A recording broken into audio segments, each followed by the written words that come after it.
5 spiritual habits that have truly changed my life and that I'm going to share with you today. Hello, my name is Elaine Valerie and I help women empower themselves and step into their light and also reconnect to their intuition and to their divine guidance. I want to share some habits with you that are deep, that are meaningful, that go way beyond the surface level and that are easy to do. I've been on my own personal spiritual journey for more than 2 decades, so I have learned a thing or two that I want to share with you, because I have created some habits for myself that truly help me connect with my inner world and also with the divine and the beyond. And they have helped me to live a more conscious, meaningful, and purposeful life.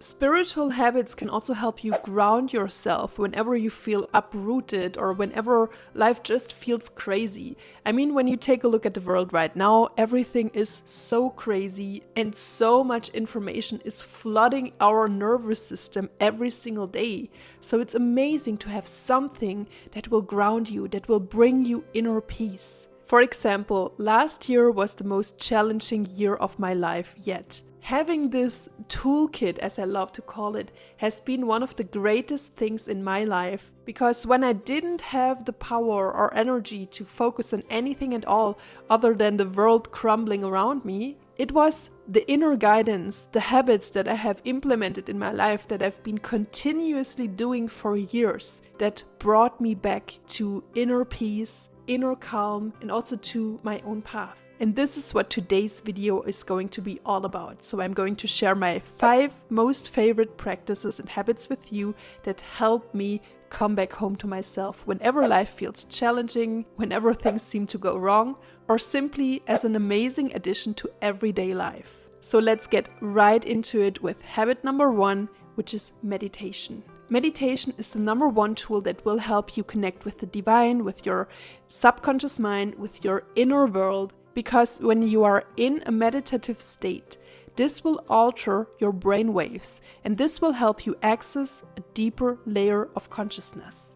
Personally, I love to use meditation as a tool to look within, to create more balance within myself, to quiet the mind, which will ultimately lead to more inner peace. I use meditation to consciously connect with the divine, to access deep and hidden emotions within myself. And I also use meditation to access my inner wisdom. Meditation is also a perfect tool, for example, when you have a difficult choice to make, when you are so overwhelmed by everything that is going on in the external world, so that you can finally find some silence to listen to your heart again. Intuition is the language of our soul, and it is speaking through the body. And we can hear intuition more loudly and more clearly whenever we are in a meditative state, especially when we have lost access to our inner wisdom. You could also call intuition your gut feeling or your heart speaking to you.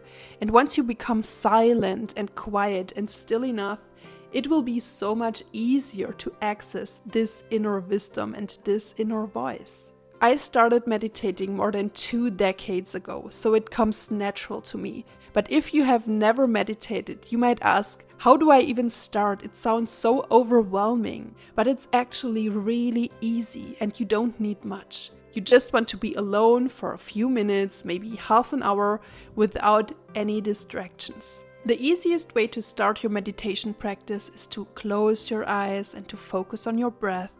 Like breathe in and breathe out and count how many seconds you can breathe in and breathe out. And you can literally feel like you're dropping back down into your body, like connecting with the earth below you and feeling how you get more heavy with every second, with every breath you take. And this will bring your focus back from the external world and everything that's going on to yourself. And that is exactly what we want.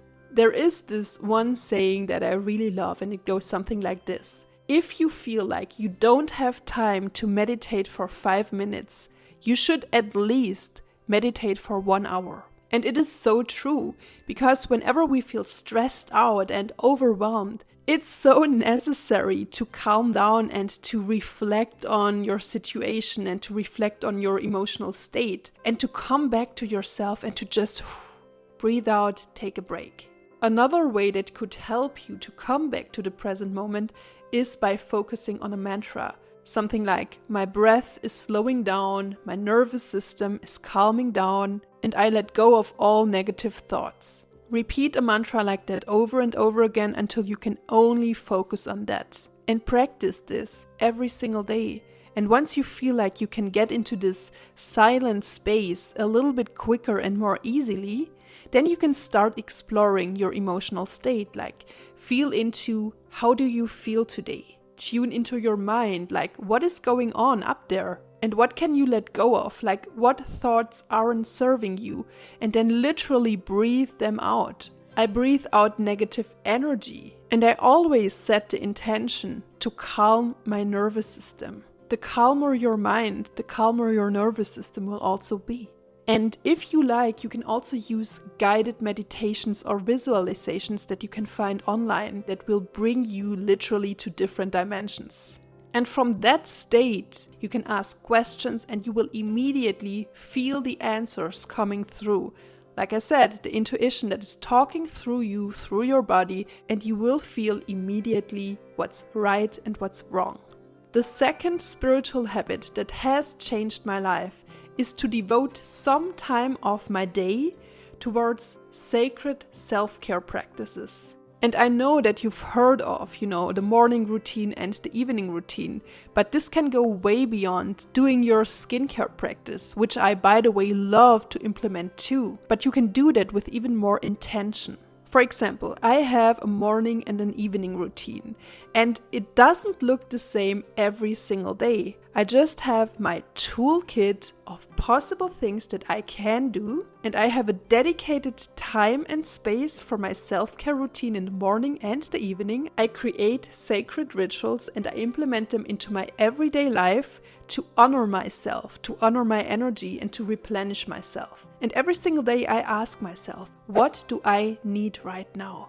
What will nourish me the most at this moment? And then I pick from my toolkit of possible self-care things to do, and this creates my routine for every single day. I love to start the day with a little check-in, with grounding myself, with visualization, like I imagine golden light pouring down on me and into me and through me, washing away all of the energy that I don't need. And I just sit there in silence and focus on whatever I want to create on that day, in that week, in that month. And this will help me set my focus.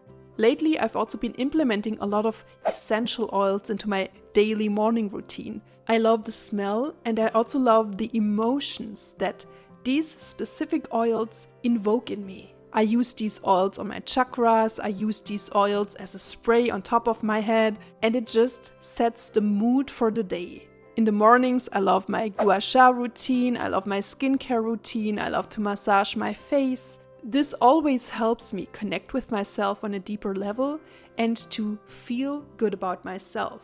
And remember, whenever you feel good about yourself, this will affect your energy and your radiance. And this will help you live a more aligned life in general.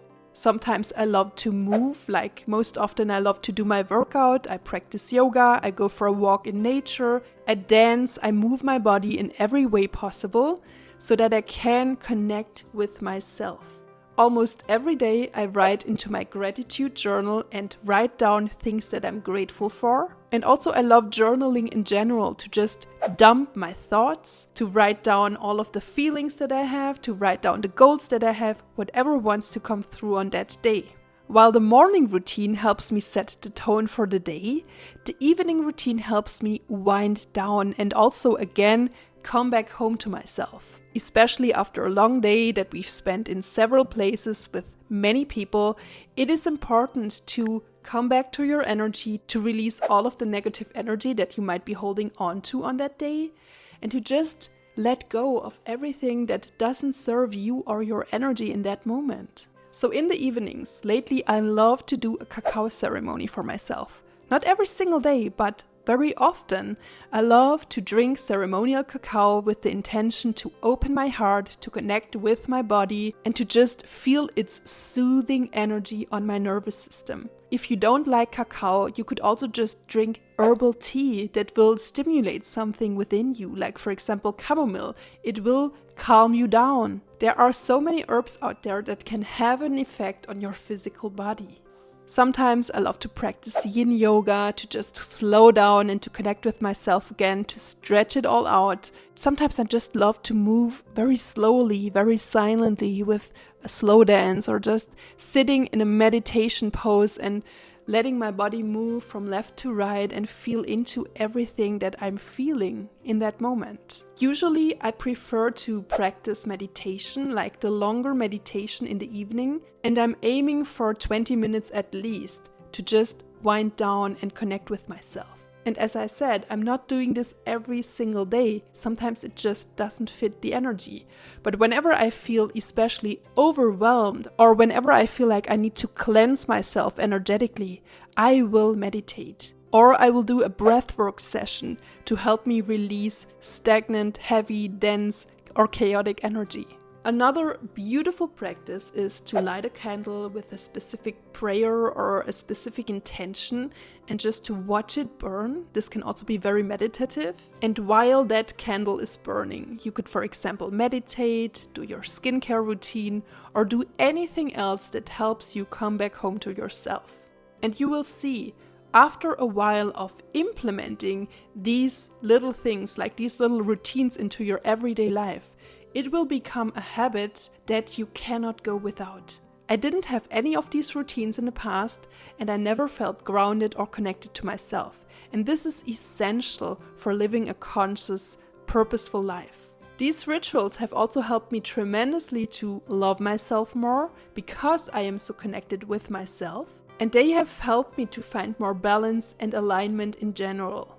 And this immediately leads me to habit number 3 that has been changing my life, which is confronting my shadows. Facing my shadows and becoming really honest with myself has helped me a lot on my healing journey in life. I am very self-reflective and I'm also very self-aware, and I always want to know what's going on the inside.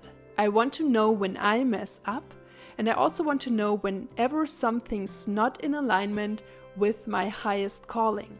Basically, shadow work means acknowledging all the parts of you that you don't like, that you have denied, forgotten, neglected, avoided, like all the little things about yourself that you don't like.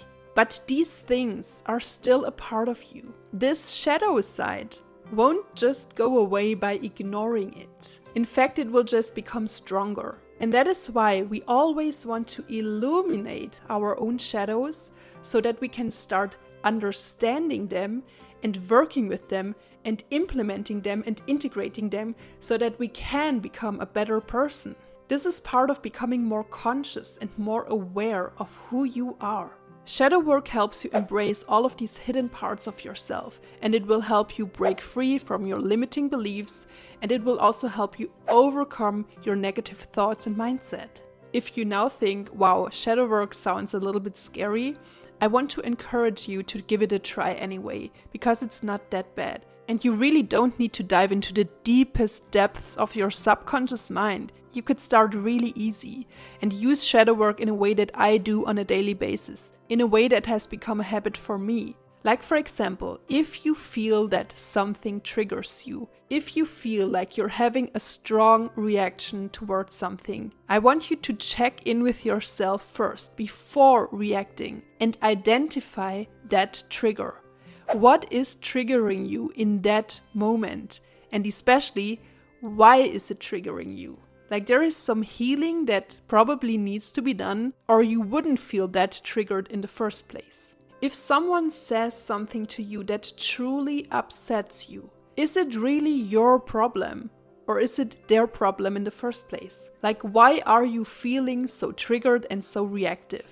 And once you've identified your triggers, you will live more lightly. Like life will become a lot easier for you because you won't be triggered as much. Another way to approach shadow work is to ask yourself, what is the part of you that you have denied, forgotten, neglected, that you haven't been wanting to look at or accept about yourself? This is a very interesting journaling prompt. Try to answer it truthfully, and the more authentic and truthful you are, the better the healing experience will be. And one more thing I want to say about that is to be really compassionate with yourself. Like whenever we first encounter our shadows, we can be really judgmental about ourselves because ultimately we are human. We don't want to be wrong. We want to be good people, right? And finding and illuminating shadow sides might make us feel bad about ourselves. And this is a natural part of the process. By knowing your shadow sides, you will become a more authentic version of yourself. You will learn how to work with this shadow side so that it doesn't come out in a way that is detrimental to you, like for example lashing out, being reactive, being overly triggered by something. You could also start working with a coach or a therapist who could help you dive deeper into yourself, into your subconscious mind, into your emotional body, to access all of these things in a safe way. Sometimes, especially if you have experienced severe trauma in your life, it might not always be the best idea to try to do this deep dive on your own. Sometimes you need to have more guidance from a professional. And that is okay too. Do whatever works best for you so that you can illuminate your shadows, start working with them, integrating them, and releasing them. Habit number 4 that has truly changed my life is to connect with my divine feminine energy on a daily basis. And regardless of your gender, you can do that as well. Embracing your divine feminine energy means embracing your creativity, your intuition, your sensuality, your magnetism. It means embracing your softness, your receptivity, and also your inner strength and resilience. By connecting consciously with your divine feminine energy, especially as a woman, you will definitely up-level your self-confidence. You will up-level your radiance and your magnetism. And this will ultimately affect your relationships with yourself and also with other people. In the past, I never cared about my divine feminine side. I didn't even know what it was. I was constantly hustling and never taking a break or never taking care of myself, until I experienced a severe burnout. And this was the universe's way of telling me to slow down and tune in and check in with myself what I really need. This incident forced me to realign with my true path, and I had to create a lot of space for myself to nourish myself, to go with the flow instead of pushing forward at all times. You can easily start embracing your divine feminine energy today. And you can do that, for example, through self-care rituals. I just talked a lot about that. You could do that through meditation, that I also already talked about. You could do that especially through moving your body and getting back into your body. Like practice slow movements with your hips, like slow dance or yoga practices. Move your body in any way you like so that you can connect with your divine feminine energy a little bit more. Remember when I said intuition is always speaking through the body, and the more that we connect to our own body and its senses, the more we will feel in our feminine energy. Connecting with nature is also another way to connect with divine feminine energy, because Mother Nature, Mother Gaia, is where we come from. And by connecting to her and her earthly secrets, we are connecting to a deeper part of ourselves as well. Like for example, walking barefoot on grass, feeling the rays of sunshine on your face, feeling the rain, smelling it, taking a bath in a lake or river or in the ocean. It will help you ground yourself. Another way to embrace your divine feminine energy is to express yourself creatively. And this certainly doesn't mean that you need to create a masterpiece of art. It just means to immerse into a creative process. Like painting, drawing, singing, writing, or expressing yourself creatively in whatever way you feel called to do. And lastly, to connect with your divine feminine energy, allow yourself to rest and recharge. Like whenever you feel yourself being too much in hustling mode, this is the moment to remember the habit of coming back to your feminine energy, to rest, to drop back into your body, to live and experience life through your 5 senses, and to just calm down for a little moment. And lastly, number 5 on my list of spiritual habits that really changed my life. Number 5 is more like an entire lifestyle. And the more you live life in a certain way, the more it becomes a habit to do so. And the more you will feel out of alignment when you're not living like that. For me personally, I love to live a conscious lifestyle. I want to live mindfully and in alignment with my values, and also in alignment with what my soul is calling me to do.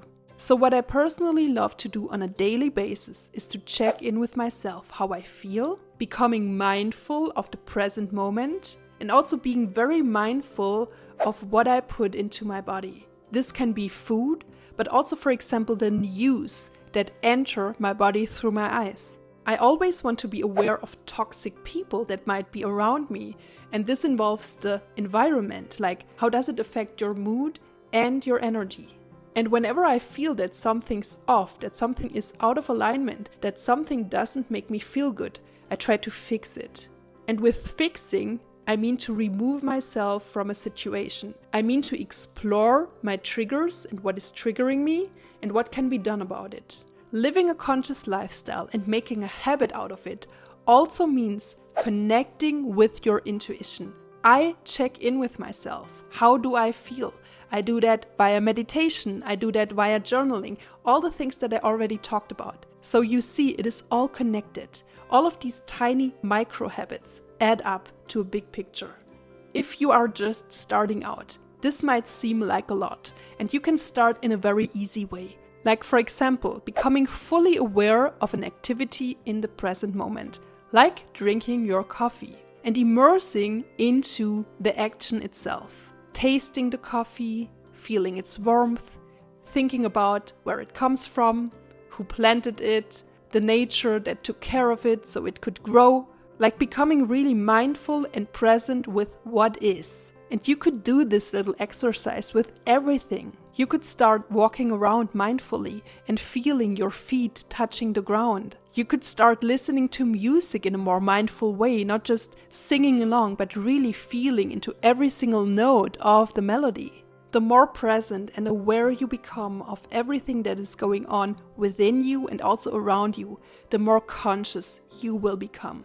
So I really hope that today's video could inspire you to also try out some of these things. I'm very sure that implementing some of these habits that I just talked about into your life will also help you transform your life. And I would love for you to tell me more about it.